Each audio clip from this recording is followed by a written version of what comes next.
ये परिवार समझौता से चलते हैं। ये परिवार कैसे चलते हैं भाई? समझौता से चलते हैं।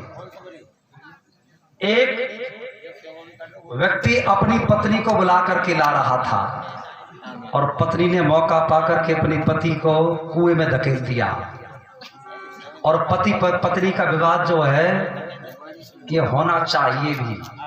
मैं विमल देव जी से कह रहा था दिन में, जिनकी पत्नी अच्छी है, अनुकूल व्यवहार वाली है, वो साधक है। वो कैसी है? वो साधक है।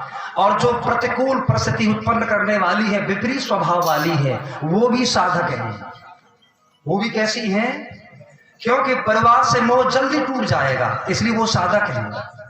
क्या है वो भी साधक है। इसलिए प्रतिकूल परिस्थिति को भी आप उसे अनुकूल अपनाएं, तब आप परिवार में ग्रस्त में सफल होंगे, वरना फेल होने में दूरी नहीं है कहीं। एक गीत लिखा था मैंने, विमल देव जी याद आ रहे मुझे, वो जहां किसी की न माने कोई बसी तन में बू, समझ लो विनाश लीला हो गई, विनाश होगा जरूर। और एक परिवार की लड़ाई तो दुनिया में मशहूर हो गई झूठ बोलने के पीछे। क्या कहा? झूठ बोले कौवा काटे और काले कौवा से डरियो, मैं मायके चली जाऊंगी तू देखता। ओहो, व्यक्ति पढ़ा लिखा था, तू मायके चली जाएगी, मैं डंडा लेकर आऊंगा। और कहा तू डंडा लेकर आएगा तो मैं कुएं में गिर जाऊंगी, और तू कुएं में गिर जाएगी तो मैं रस्सी से खिंचवाऊंगा। उसने कहा बड़ा भाई ये बुद्धिमान व्यक्ति है, तू रस्सी से खिंचवाएगा, मैं पेड़ पर चढ़ जाऊंगी। ये और गुरु था, तू पेड़ पर चढ़ जाएगी, मैं आरी से कटवाऊंगा। ये मजबूर हो गया। उसे फिर अंत में ब्रह्मास्त्र उठाना पड़ा, कहने लगा मैं तेरी सौतन लाऊंगा। सौत का नाम सुना तो कहने लगी पैरों में गिर पड़ी, मैं मायके नहीं जाऊंगी।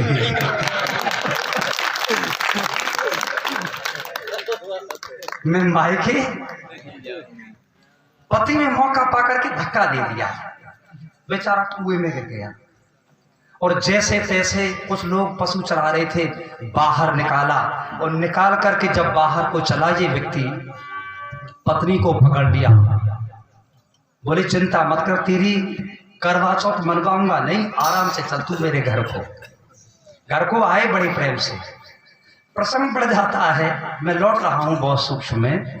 घर को आए, पत्नी इसी बात से भयभीत थी, ये कहीं इस बात को कहना दे किसी से, ससुराल में जाकर के कह दे मैं कैसे मुंह दिखाऊंगी, मेरे मायके में जाकर के कह दे मैं कैसे मुंह दिखाऊंगी, लोग मुझे तायने दिया करेंगे, अरे तू भी कोई अपने आप को सती बनती है, तेने अपने पति को कुएं में धकेल करके गिरा दिया था, मारना चाहती थी, अब धर्मात्मा बनती है, अब सीता बनती है, अब अनुसुईया बनती है, धर्मात्मा बनती है। अब ये एक काम की कहता, ये पत्नी चार काम बिना कहे करती। उसे भय था ये मेरी बात को कहना दे किसी से। कई वर्ष बीत गए, बच्चे पैदा हुए, बच्चे बड़े हो गए, जवान हुए, पर इस पट्टे ने आज तक वो बात किसी से कही नहीं। पुत्र वधू आई, छोटे छोटे बच्चे उनके हुए, गोद में खिलाता, बहू सेवा करती, बच्चों को खिलाता, आत्मा तृप्त हो जाती। एक बात कहता, वारी वाह गम, मुझे नहीं मालूम थी तुझ में ऐसे ऐसे मुझे,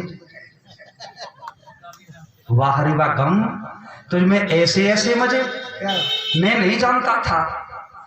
तो एक दिन लड़कों की बहू कहने लगी, पिताजी आप ये बार बार क्या कहते हैं? लड़कों ने पूछा, पिताजी आप बार बार ये बात क्यों कहते हो, वारे वाह गम, तुझ में ऐसे ऐसे मजे? ये कहने लगे, बेटा इस बात को मत पूछो। क्यों? कि पूछो तो अपनी माँ से जाके पूछ लो। वो कहने लगी, माँ ये पिताजी बार बार ये क्यों कहते हैं, वारे वाह गम, तुझ में ऐसे ऐसे मजे? तो बुढ़िया ये नहीं कहती, और तो बुढ़िया हो गई हो, ये नहीं कहती कि मैंने को कुएं में धकेल दिया था। क्या कह रही, बुढ़ापे में बुद्धि सठिया गई है कि मुझे पता है मैंने कैसे जीवन यापन किया है, बुद्धि खराब है इसकी। लड़के एक दिन पीछे पड़े, माता जी बताओ, अरे कोई बात इसकी बुद्धि खराब है। पिताजी बताओ, बेटा बता तो दूंगा पर परवान डर सकता है। पिताजी अब हम समर्थ हैं, कई भाई हैं और चिंता मत करो, परिवार को हम उजड़ने नहीं देंगे। तो बेटा संभाल लोगे कि संभाल लेंगे?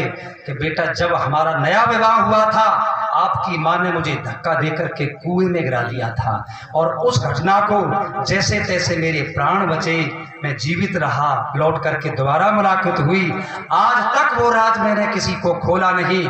अगर वो बात मैं समाज में कह देता, ये नाराज होकर के चली जाती, ये कहीं और जगह रहती, मैं कहीं और रहता, बेटे हम दोनों एक साथ नहीं रहते तो तुम नहीं होते, छोटे छोटे बच्चे नहीं होते, मैंने गम का घूंट पिया तो मेरा परिवार आज फल फूल। ये परिवार नवदब के चलते, घर परिवार हमारे नवदब के चलते हैं। आप लक्ष्मण रेखा खींचोगे, परिवार